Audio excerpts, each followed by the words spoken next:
గౌరవ ముఖ్యమంత్రి గారు అక్కడి నుంచి కాకుండా మీ మధ్యలో వెళ్ళి మాట్లాడమని నాకు సూచన చేశారు. ఎందుకంటే ఇది చాలా నా గుండెకి చాలా ఆత్మీయమైన సంఘటన. ఇది ఒక 3-4 సంవత్సరాల క్రితం మీరు ఎగ్జామ్స్ రాసి మీకు ఉద్యోగాలు వచ్చి కూడా మీకు నియామక పత్రాలు ఇవ్వకపోవడం, దాన్ని కోర్టు కేసులు అవ్వడం, ఈ రోజున ఇన్ని వేల మందికి దాదాపు 6,100 పోస్టులు ఈరోజు ఈ విధంగా ఒక పండగ వాతావరణం జరుపుకుంటున్నామంటే దానికి మూల కారకులు గౌరవ ముఖ్యమంత్రి శ్రీ నారా చంద్రబాబు నాయుడు గారు.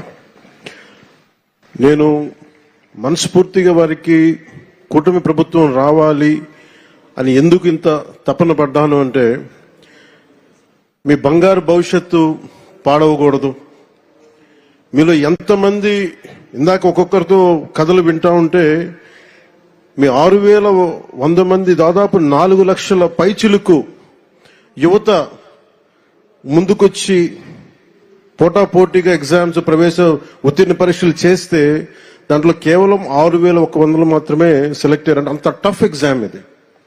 ఒక్కొక్కరు post graduation, BSc chemistry, MSc, MA, BSc computer science ఇవన్నీ చదువుకుని ఇంత చదువుకున్న వ్యక్తులు ఒక సమాజానికి రక్షణ ఇచ్చే ఒక కానిస్టేబుల్ ఉద్యోగానికి వచ్చినందుకు మీ అందరికీ పేరు పేరున హృదయపూర్వక ధన్యవాదాలు తెలుపుకుంటా ఉన్నాను. ఇది నాకు ప్రత్యేకించి మొన్న ఈ మధ్యన గౌరవ ముఖ్యమంత్రి గారి సూచనలతోటి ఆయన అసెంబ్లీలో మేము మన ప్రమాణ స్వీకారం చేసిన తర్వాత మొట్టమొదటి అసెంబ్లీలో మేము ఒక మాట ఇచ్చాం. ఆంధ్రప్రదేశ్ సుస్థిరత కోసం, యువత భవిష్యత్తు కోసం మేము నిలబడతామని. ఎక్కడా కూడా వ్యవస్థీకృతం అయిపోయింది అవినీతి అనేది. అలాంటి వ్యవస్థీకృతం అయిపోయిన అవినీతిని మేము చిత్తశుద్ధిగా దాన్ని లేకుండా చేస్తాం, ఒక ప్రయత్నం చేస్తా ఉన్నాం. దాంట్లో భాగంగానే ముఖ్యమంత్రి గారి దృష్టికి తీసుకెళ్లి పంచాయతీరాజ్లో దాదాపు 10,000 మంది పైచిలుక్కి ఒకేసారి మేము ప్రమోషన్స్ ఇవ్వడం జరిగింది. ఇది ముఖ్యమంత్రి గారి దార్శనికతకి, వారు పంచాయతీరాజ్ వ్యవస్థలో ఎలాంటి అవినీతి లేకుండా ముందుకు తీసుకెళ్లిన వారి సలహాలు, సూచనలే నేను 10,000 మందికి మేము ఒకేసారి ప్రమోషన్లు ఇవ్వడం జరిగింది. అదే కోవలో 6,000 మంది దాదాపు 4 నుంచి 5 సంవత్సరాలు అనుకుంటారు మీ అందరూ మీ ప్రవేశ పరీక్షలు రాసి నియామక పత్రాలు వచ్చిన తర్వాత ఇవ్వలేకపోయినందుకు ఒక 3.5 సంవత్సరాల విలువైన కాలం కోల్పోయారు అందరూ. ఆ కాలాన్ని ఎవరు తిరిగి తీసుకురాలేరు. డబ్బు తిరిగి రావచ్చు కానీ కాలం, ఎందుకంటే 6,000 మంది మీరు మాట్లాడుతూ ఉంటే ఒక్కొక్కరు ఇక్కడ కూర్చున్న 6,000 మంది మీ తల్లిదండ్రులు, ఒక్కొక్కరి కష్టాలు ఎక్కడో అల్లూరు సీతారామరాజు జిల్లా నుంచి కావచ్చు, అనంతపురం జిల్లా నుంచి కావచ్చు, అలాగే మన ఉత్తరాంధ్ర శ్రీకాకుళం, విజయనగరం. నాకు నుంచి అదే అడుగుతున్నాను. మన హోంమంత్రి అనిత గారిని, సోదరు అనిత గారిని అడుగుతా ఉన్నా, ఎందుకు ఎక్కువ మంది శ్రీకాకుళం, ఉత్తరాంధ్ర ఎందుకు ఎక్కువ చెప్పలేదు, మిగతా జిల్లాల నుంచి రావట్లేదంటే, నాకు మిగతా జిల్లాలు మా గౌరవ ముఖ్యమంత్రి గారు కూడా చెప్తున్నారు, మిలిటరీకి సర్వీసెస్ కి ఎక్కువ మన ఉత్తరాంధ్ర జిల్లా నుంచి వస్తాయని చెప్పి. ఉత్తరాంధ్ర నాకు అనిపిస్తే ఒకసారి భరతమాత గుడి కూడా అక్కడ ఉత్తరాంధ్రలో ఉంది. అంటే మీరు సమాజం కోసం ప్రకాశం, కాకినాడ, ఒక జిల్లా, అన్ని జిల్లాలు మనే, ఒక జిల్లా ఎక్కువ ఒక జిల్లా తక్కువ కాదు. కానీ సత్యసాయ ఏ జిల్లా ఎక్కువ కాదు, ఏ జిల్లా తక్కువ కాదు, అన్ని సమానం. గౌరవ ముఖ్యమంత్రి గారు ఎంత ప్రేమ లేకపోతే మీ సత్యసాయి జిల్లాకి ఎన్ని పరిశ్రమలు పట్టుకొచ్చారు, అలాగే ఎంత ప్రేమ లేకపోతే మన ప్రకాశం జిల్లాకి జేజేఎం పట్టుకొస్తారు. ఏ జిల్లా అక్కడ బాపట్ల అన్నా, గుంటూరు అర్బన్ అంటున్నారు, అనకాపల్లి, తిరుపతి, 1-2.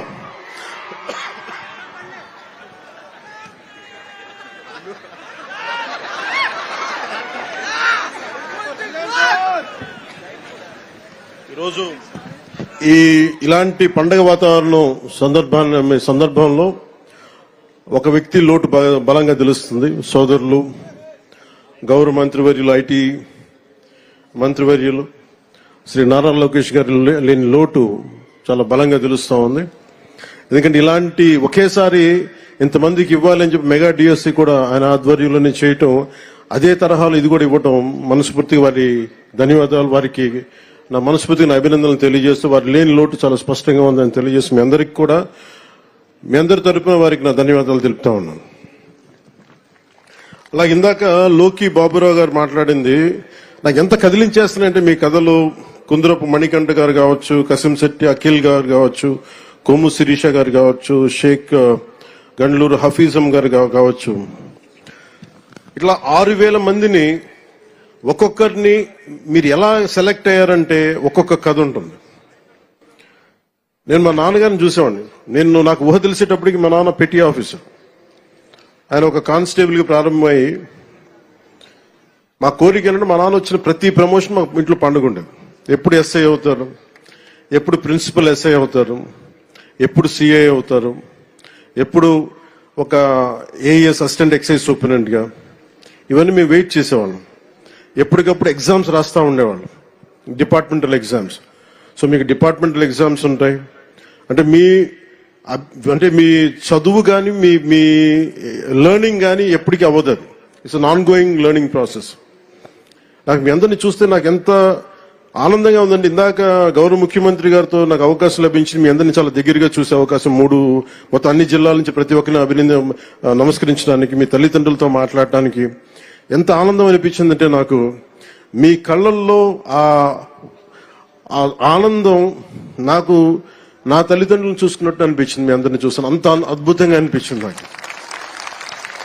ఇక్కడ ఎంత కదిలించేసిందంటే ఒక్కొక్కరి కథలు. అలాగే గౌరవ ముఖ్యమంత్రి గారు నాకు ఆదేశం ఇచ్చారు ఇందాక, లాకే బాబురావు గారి ఇంటికి, మన గ్రామానికి రోడ్లు లేవు, మీరు ఖచ్చితంగా దాన్ని చేయాలంటే గౌరవ ముఖ్యమంత్రి గారికి నేను ఈరోజు సభాముఖంగా మాటిస్తున్నాను. వెంటనే దానికి రోడ్లు వారికి వేసే కార్యక్రమాన్ని శాఖకు నేను తెలియజేస్తాను. అంటే నాకు ఏమి నచ్చింది ఇంట్లో అంటే, మీరు కాకి చొక్కా వేసుకుంటే అది మీ గుండె ధైర్యానికి సూచన. అందరూ భయపడతారు ఇలాంటి బాధ్యతతో కూడిన ఉద్యోగాలు చేయాలంటే, కానీ మీరు ఎదురొచ్చి సమాజం కోసం మీరు చేస్తున్నారు సేవ, సమాజం కోసం మీరు సేవ చేస్తున్నారు. దాదాపు ఇన్ని కోట్ల మంది జనానికి మీరు ధైర్యం ఇస్తున్నారు. అలాగే నేను మేడం అనిత గారికి కూడా చెప్తా ఉన్నాను, మీకు విధి నిర్వహణలో మీ మీద చిన్నపాటి కించపరిచిన మీ ఉన్నతాధికారులు మీకు అండగా ఉండాలని మనస్ఫూర్తిగా నేను కోరుకుంటున్నాను. ఎందుకంటే ఒక కానిస్టేబుల్ అనే ఒక పదం మీద ఎవరన్నా సరే గొంతెత్తుదామంటే, ఈరోజు మీ అందరి కథలు ఏమి అర్థమైనాయి అంటే, 5 కోట్ల మంది ప్రజలకి, దేశ ప్రజలకి ఒక ఉద్యోగం కోసం మేము ఎంత తపన పడతాం, ఎంత కష్టపడతాం. కేవలం 2 ఆడపిల్లల్ని పెట్టుకొని ఒక వెనకబడ్డ కులాల నుంచి వచ్చిన ఎంత కష్టపడతాం, ఇది ప్రజలకి తెలియచేయడం చాలా చాలా చాలా అవసరం. చాలా ఉత్తేజాన్ని ఇచ్చారు మీరు, చాలా ఆనందాన్ని ఇచ్చారు.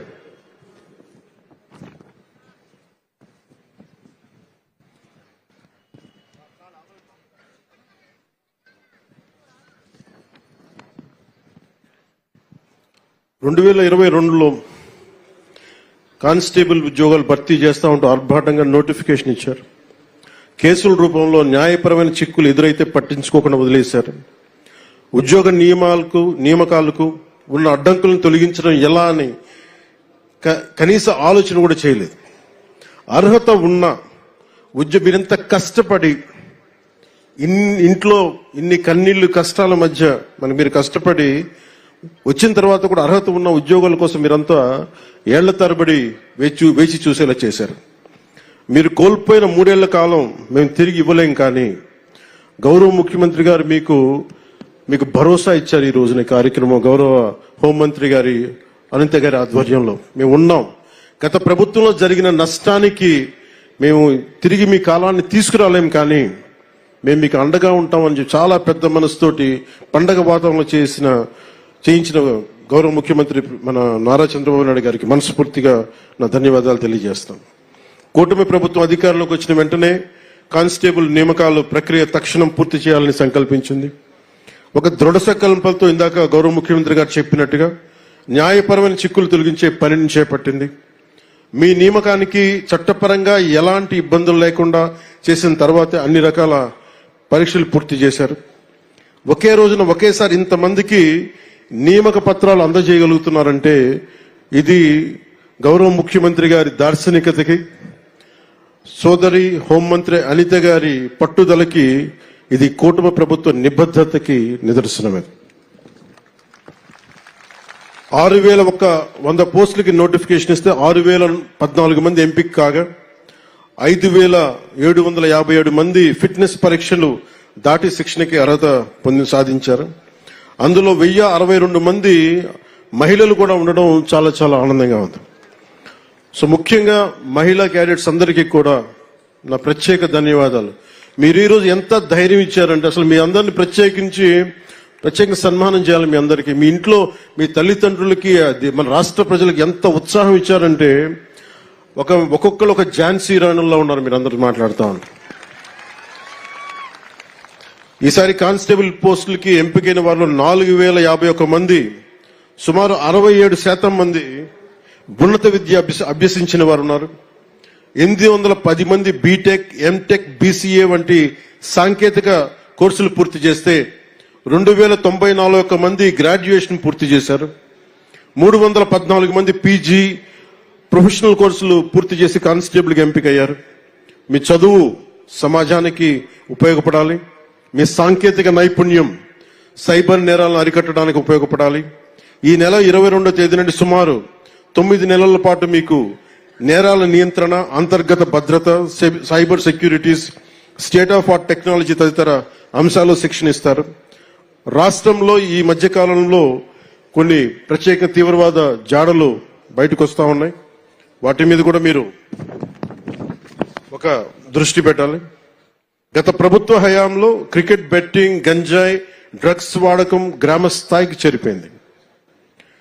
ఇది సైబర్ మోసాలు విపరీతం అయిపోయాయి. ఈ మోసాలకి అమాయకులు బలవుతూ స్టేషన్ల చుట్టూ తిరుగుతూ ఉన్నారు. ఇలాంటి సంఘటిత నేరాల నియంత్రణపై దృష్టి సారించాలి. కానిస్టేబుల్సే మన పోలీస్ శాఖకి మూల స్తంభాలు. మీరు లేకపోతే పోలీస్ శాఖ లేదు, మీరు లేకపోతే జీవం లేదు, మీరు లేకపోతే గుండె ధైర్యం లేదు. చాలా మంది ఉన్నతాధికారులు నాతో మాట్లాడుతూ, ముఖ్యంగా గ్రే హౌండ్స్ గాని మీద యంగ్ కానిస్టేబుల్స్ చూసి చాలా మంది ఉన్నతాధికారులు కొన్ని సంవత్సరాలు నేను చెప్తా ఉంటారు, వాళ్ళని చూస్తే మా కష్టాలన్నీ మర్చిపోతాం, ఒకసారి వాళ్ళు మాకు ధైర్యం ఇస్తారని చెప్పి సందర్భాలు నేను చాలా సార్లు విన్నాను. సో కానిస్టేబుల్ ఉద్యోగం పోలీస్ శాఖకి మూల స్తంభం లాంటిది. సో నా తండ్రి కూడా కానిస్టేబుల్ గానే ఉద్యోగ జీవితాన్ని ప్రారంభించారు. పనిలో నిబద్ధతతో పాటు ఎదగాలన్న కాంక్ష ఆయనలో చాలా బలంగా ఉండేవి. కానిస్టేబుల్ నుంచి ప్రమోషన్స్ తెచ్చుకొని ఒక పోలీస్ అధికారి, ఒక ఏఎస్ఐగా స్థాయికి వచ్చారు. ఆ కానిస్టేబుల్ ఉద్యోగంతోనే మా అందరికీ ఒక జీవితం ఇచ్చారు, మమ్మల్ని చదివించారు. విలువలతో నిండిన ఆయన ప్రస్థానం నుంచి మేము స్ఫూర్తి పొందాం. సో మనకి ఇంత ఇచ్చిన సమాజానికి మేమేం తిరిగి ఇవ్వాలన్న ఆలోచనే నా ప్రభావం ఉంది. వారి ప్రభావంతో ఈ రోజున మేము ఏదైనా నిలబడగలుగుతున్నాం, ప్రజలకు ఏదైనా చేయగలుగుతున్నానంటే మీరు గుర్తుపెట్టుకోండి, మీలాగే మా నాన్నగారు కూడా ఒక కానిస్టేబుల్ నుంచి జీవితాన్ని ప్రారంభించి ఆయన స్ఫూర్తే నాకు ఈ రోజు మీ ముందుండే అవకాశాన్ని ఇచ్చింది. సో మీలో ఒకటిగానే నేను మాట్లాడుతున్నాను. మీరు ప్రజలకి అండగా ఉండండి, మీకు ప్రభుత్వం అండగా ఉంటుంది. పోలీసు ఉద్యోగం ఎంతో బాధ్యతతో కూడిన ఉద్యోగం. సమాజం పట్ల బాధ్యత, ప్రజలకి సేవ చేయాలన్న బలమైన కాంక్ష ఉన్నవారు మాత్రమే ఈ ఉద్యోగానికి వస్తారు. పోలీసు విధుల్లో క్రమశిక్షణ, నైతిక విలువలు, ప్రజల పట్ల సేవాభావం ముఖ్యం. ప్రజలకు ఎలాంటి ఇబ్బందులు కలిగినా, వారి హక్కులకు భంగం వాటిల్లిన అన్యాయం జరిగిన మొదట గుర్తొచ్చేది పోలీస్ శాఖ. ఇందాక అనిత గారు చెప్తా, ఒక కానిస్టేబుల్ ఒక కాకి డ్రెస్ కనిపిస్తే ఒక లేని ధైర్యం వస్తుంది ప్రజలకి. సో మీరు వేసుకున్న కాకి సమాజానికి రక్షణ కవచం లాంటిది. సో అందుకని మీరు మీ కాకి దాన్ని ఎక్కడా కూడా దాన్ని తగ్గించకండి. అందుకని దాన్ని దయచేసి దృష్టిలో పెట్టుకొని మీ కాకి ఈ సమాజానికి ఒక రక్షణ కవచం. దాని గౌరవాన్ని నిలబెట్టాలని మనస్ఫూర్తిగా నేను ఆకాంక్షిస్తున్నాను. మీ విధులు ఈ రోజున గౌరవ ముఖ్యమంత్రి గారు కోరుకున్న దాదాపు 15% ఆర్థిక అభివృద్ధి కావాలి అని మా అందరికీ చెప్తా ఉంటారు. వారు చెప్పేది కూడా శాంతి భద్రతలు బాగుంటేనే దేశాభివృద్ధి బాగుంటుంది, రాష్ట్రాభివృద్ధి బాగుంటుంది, రాష్ట్రం ఆర్థిక అభివృద్ధి చాలా బలంగా ఉంటుంది. ఈ మధ్యన గౌరవ ఉత్తరప్రదేశ్ ముఖ్యమంత్రి గారు కూడా సడన్ గా ఇన్ని లక్షల కోట్లు ఎందుకు పెట్టుబడిగా వచ్చిన ఉత్తరప్రదేశ్ కి యోగి ఆదిత్యనాథ్ గారు మాట్లాడుతూ ఉంటే శాంతి భద్రతలు మేము బలంగా చేస్తున్నామే కాబట్టి మా రాష్ట్రానికి పెట్టుబడులు వస్తున్నాయని. అదే మాకు గౌరవ ముఖ్యమంత్రి గారు కూడా బలంగా సూచనలు ఇస్తా ఉన్నారు. శాంతి భద్రతలను ముందుకు తీసుకెళ్లాలంటే మీరు ఇందాక చెప్పినట్టు మీరే స్తంభాలు, మూల స్తంభాలు. అందుకని రాష్ట్ర బడ్జెట్ కూడా, రాష్ట్ర ఆర్థిక అభివృద్ధికి కూడా మీరే ఒకలాగా పిల్లర్స్ అవుతారు. ఎందుకంటే మీరు శాంతి భద్రతలను కనుక మీరు సరిగ్గా పర్యవేక్షించగలిగితే ఈ రాష్ట్ర అభివృద్ధిలో మీరు కూడా చాలా కీలకమైన భాగస్వాములు అవుతారు. నేను ఈ సందర్భంలో మీ దృష్టికి తీసుకొస్తా ఉన్నాను. అలాగే కొన్నిసార్లు పోలీస్ స్టేషన్కి వెళ్తే నాకు న్యాయం జరుగుద్ది అన్న ఒక ఆకాంక్ష అందరికీ ఉంటుంది. ఒకసారి అది కొన్ని సందర్భాల్లో కొంతమంది వ్యక్తులు వ్యక్తిగత ప్రవర్తన కొన్నిసార్లు చెడ్డ పేరు వస్తుంటాయి. దాన్ని దృష్టిలో పెట్టుకొని మీరు మంచి పేరు వచ్చేలా చేయాలి మనస్ఫూర్తిగా కోరుకున్న. అదే సమయంలో విధి నిర్వహణలో ఉన్న అధికారులకి ఎలాంటి ఇబ్బందులు ఎదురైనా ప్రత్యేకించి కూటమి ప్రభుత్వం, గౌరవ ముఖ్యమంత్రి నారా చంద్రబాబు నాయుడు గారి నాయకత్వంలో కూటమి ప్రభుత్వం మీకు అండగా నిలుస్తుంది. ఇటీవల ఒక గౌరవ మాజీ ముఖ్యమంత్రి గారు పోలీసు ఉన్నతాధికారులకు సైతం నేరుగా హెచ్చరికలు జారీ చేస్తా ఉన్నారు. మేము భవిష్యత్తులో వస్తాం, మేము చేస్తామంటే అంటే ఏ స్థాయికి వెళ్ళిపోయారో చూడండి. ప్రభుత్వ పోలీసు ఉన్నతాధికారులు కూడా బెదిరించే స్థాయికి వెళ్ళిపోయారు. ఇలాంటి మారాలి, ఉండాలి అంటే మేమందరం చాలా గట్టిగా ఉన్నాం. అదే స్థానంలో మీ మద్దతు సంపూర్ణంగా కోరుకుంటున్నాం. ఏ అధికారి కూడా, ఏ రాజకీయ నాయకుడు కూడా పోలీస్ అధికారులు కానీ ఒక పోలీస్ కానిస్టేబుల్ దగ్గర నుంచి ఉన్నత పోలీస్ అధికారి వరకు బెదిరిస్తే ఉపేక్షించదు నారా చంద్రబాబు నాయుడు గారి నాయకత్వంలోని కూటమి ప్రభుత్వం. చాలా చాలా బలంగా తీసుకుంటాం, దాన్ని బలహీనంగా తీసుకోం మేము. అంటే ఇచ్చే ప్రతి స్టేట్మెంట్ చాలా it will be keenly observed.